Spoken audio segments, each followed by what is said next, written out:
Hi friends, welcome back to my YouTube channel. ನಾವಿವತ್ತು ಸ್ವಲ್ಪ shopping ಇತ್ತು, ಹೊರಗಡೆ ಬಂದಿದ್ವಿ. ಸ್ವಲ್ಪ ಸ್ಯಾರಿ ತೊಗೊಳ್ಳೋಣ ಅಂತ ಹೇಳಿ, ಏಕೆಂದರೆ ಗೃಹ ಪ್ರವೇಶ ಇತ್ತು ಊರಲ್ಲಿ. ಹಾಗಾಗಿ ಇಲ್ಲಿ ಬರಬೇಕಾದ್ರೆ ಸ್ವಲ್ಪ ಶಿಲ್ಪ ಹೋಳಿಗೆ ಮನೆ ಅಂತ ಇತ್ತು, ಎತ್ತಿದ್ಬಿಟ್ಟು ಒಬ್ಬಟ್ಟು ತಿನ್ನೋಣ ಅಂತ ಹೇಳಿದ್ರು. ಸರಿ ಆಯಿತು ಅಂತ ಬಂದ್ವಿ. ಸ್ವಲ್ಪ ಇಲ್ಲಿ ಸ್ನ್ಯಾಕ್ಸ್ ಕೂಡ ಇತ್ತು, ತೊಗೊಳ್ಳೋಣ ಅಂತ ಅಂದ್ಕೊಂಡೆ. ಮತ್ತೆ ಅವೆಲ್ಲ ಏನು ಬೇಡ, ಊರಿಗೆ ಬೇರೆ ಹೋಗ್ತೀವಿ ಮತ್ತು ವೇಸ್ಟ್ ಆಗುತ್ತೆ ಅಂತೇಳಿ ತೊಗೊಂಡಿಲ್ಲ. ಹಾಗೆ ಇಲ್ಲಿ ಕಾಯಿ ಒಬ್ಬಟ್ಟು ಮತ್ತು ಬೇಳೆ ಒಬ್ಬಟ್ಟನ್ನು ನಾವು ತೊಗೊಂಡ್ವಿ, ತುಂಬ ಚೆನ್ನಾಗಿತ್ತು. ಒಂದು ಬಂದುಬಿಟ್ಟು 20 ರೂಪಿ, ನಾವು 4 ತೊಗೊಂಡ್ವಿ. ಅಂದರೆ ಕಾಯಿ ಹೋಳಿಗೆ 2 ಮತ್ತು ಬೇಳೆ ಹೋಳಿಗೆ 2 ತುಂಬ ರುಚಿ ಕೂಡ ಇತ್ತು.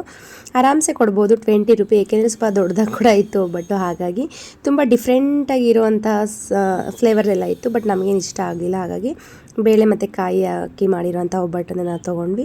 ತುಂಬ ಚೆನ್ನಾಗಿತ್ತು ಕೂಡ, ತುಪ್ಪ ಹಾಕಿಸ್ಕೊಂಡು ತಿಂದ್ವಿ. ಹಾಗೆಯೇ ಸ್ವಲ್ಪ ಸೀರೆ ತೊಗೊಳ್ತೀವಿ ಅಂತ ಹೇಳಿದ್ವಲ್ಲ, ಹಾಗಾಗಿ ಬಂದ್ವಿ. ಇಲ್ಲಿ ಗೊಂಬೆ ಎಲ್ಲ ಇಟ್ಟಿದ್ರು ಅಂಗಡಿ ಹತ್ರ.